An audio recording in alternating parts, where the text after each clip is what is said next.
Is Swedish an easy language to learn? Well, it really depends on a lot of factors.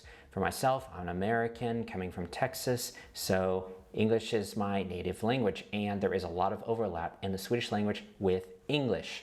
There are a lot of words that are very similar. Now, I'm also 41 years of age, so that means my brain is a little bit slower than if I was studying the language earlier on in my life. So that is kind of a barrier. But then another plus I have is I do have a diagnosis of autism spectrum disorder, used to be called Asperger's. So those of us on that autism spectrum scale that are high functioning tend to have fixated interests in things. And so one of those things I have interest in is learning a language. So that kind of probably counteracts my age, hopefully, I don't know. But I want to talk about the top 5 things that I struggle with learning Swedish. Now, I am not a grammar teacher, so if I get any of these grammatical terms wrong, feel free to correct me in the comments section. And also, there are more things that I struggle with, but these are the top 5 biggest challenges for me learning the language. I've only been studying Swedish for about 16 months now, been living in Sweden for 17 months. So I've got a long ways to go, but I do speak Swedish on a daily basis in my work as a healthcare provider. And so, yeah, so let's start this. So the first thing that I have trouble with is false friends. So what does that mean? Well, there are words in languages that sound very similar to words in your own language. Maybe they're even spelt the same or very closely spelt, but then they mean something completely different. So for me, one of the most common ones that I confuse all the time is the word vill. Vill means to want. So like to want to do something, to want something, but it looks very similar to the word will. And coming from America, I worked with a lot of people from countries that don't have that sound in their language. And so what happens is instead of saying w like will, they'll say vill. So I was so used to hearing that pronunciation of the word will that my brain immediately, when I am trying to talk Swedish, I want to put in the word vill when I'm trying to say I will do something. But that's not quite correct. That means I want to do something, not I will do something. So for example, jag vill gå, I want to go. That doesn't mean I will go. But a lot of times people can kind of figure out from the context when I say something what I'm actually meaning, that I mean will. But there are some times that it sounds kind of really strange. There are 2 other words that you use for will, so that just adds to the layer of confusion for me. You've got kommer att, which is will, but it means something that's a natural process going to happen. So for example, it's going to rain, or I'm going to be late for the bus. Those are things that are a natural occurrence, something that is not something you're planning on. Now, if you're planning on something, then you're going to use the word ska for will. And that means, like I said, an intention, a plan. So if you're going to miss the bus, you're going to say, I will miss the bus. You say, jag kommer att missa bussen. So I will, as an occurrence, a natural course of an event, miss the bus. Not jag ska missa bussen, or I intend to miss the bus. I will miss the bus as my part of my plan, unless that's something I want to do, which is kind of strange. But sometimes, if I'm not careful, I'll throw in the word vill, which means I want to miss the bus. So yeah, that's something I have to be careful of. There's a lot of other words that are false friends that I really struggle with. Just some examples here that I can throw up on the screen. Actuell doesn't mean actually, it means present or currently. Blanket is not a blanket, it's a form that you fill out. Giltig is not guilty, but valid. Konsekvent is not consequence, it is consistent. So those are just a few examples of many that are false friends that I have to be really careful with. Now, the second thing that I struggle with has to do with betoning. So Swedish is a pitch language. There are languages that have many tones. For example, I have some experience with learning Vietnamese, and there are, depending on what part of Vietnam you come from, there can be 5 tones or there can be 6 tones. Mandarin, I believe, has 4 tones. Cantonese, I've heard, has 9 or 10 tones. Correct me if I'm wrong on that. Swedish, they have what's called pitch accents. So there's acute and grave, or tone 1, tone 2. It's said, they call it different things. Now, I struggle with it because unlike Vietnamese where you have accent marks over the words to let you know which tone you're going to use, in Swedish you don't have that. You kind of have to guess. And so I do a lot of fake it till you make it. So I know there's certain rules of where to stress a word, in what situation, but I also know it varies from city to city and all these different dialects and that sort of thing. And it is very important. I don't think it's quite as important as, say, in Asian languages where it's very disturbing if you use the wrong tone. But what I've been told from my professors is if a person has to listen to someone like me, an American, and I'm using no tone and I'm speaking monotone like in English, then that is going to be a problem because it's going to make the person very tired.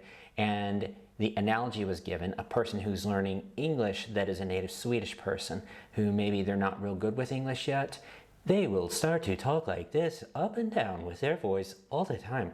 And after a while, a person who's, say, from Great Britain or America and they're trying to listen, it can make you very tired. And it's the reverse for them listening to us speaking in a monotone.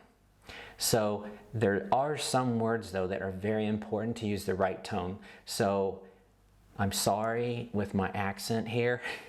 Between living here in Skåne region with the dialect here and then my Texas accent and learning Swedish for just 16 months, I'm sorry if I murder this here. But like one example is the word anden, which means the duck. But if you say anden, then that means the spirit or genie. So the intonation is very, very important. The third thing that I struggle with has to do with what's called the verb goes in the second place. And this is a grammar thing. Like I said, I'm not an expert on grammar. Basically, the verb is always in the second place until it isn't. So for example, in an imperative sentence where you're telling someone to do something, you're going to put the verb in the first place. But the verb and the subject that's doing the action have to always be next to each other. But sometimes the subject is before, sometimes the subject is after. And so if there is something that takes the first place in the sentence, which is called the fundament. So for example, if you have a subjective clause, I believe it is called, it's like a part of a sentence that cannot be a sentence on its own, but depends on the other sentence that can stand on its own. If you put that first, then you have to move the subject after the verb. If you're asking a question, then the verb goes first. But then there's also a thing that was really, really hard for me, but I think I've sort of got the hang of it, and it's called short answers, which to me they don't seem short. So like an example for a short answer is har du tvättat dina kläder? So have you washed your clothes? So the verb is in the first place, right? Har is have. But then to answer, instead of just saying yes or no, I would say something that sounds like ja, det gör det ja, which it's they use reduction, so they drop off a lot of sounds and they kind of smash things together, which is another confusing thing for me sometimes.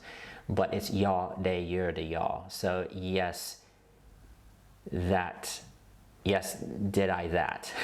It's like, it makes me think of like Yoda off Star Wars is what it sounds like to me. And I'm not making fun of the language, I actually find it quite fun, but that's just how that makes sense in my brain, is I have to think like how Yoda talks. The fourth thing that is a struggle for me is particle verbs. So a particle verb is when you have a verb and then you add on another word and that becomes a complete new word. So for example, we have it in English, like if you say get up, get means to receive, up of course is a direction up.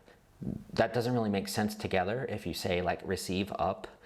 But together they make a whole new idea, and that means to like stand up, to raise up, like get up out of bed, to raise up out of bed. Well, in Swedish they have probably even more, from what I've heard, of these particle verbs. But what you have to do is the last word that is connected to that group of words, you have to stress that to show that it is a particle verb. So for example, tycker means to think, om means about.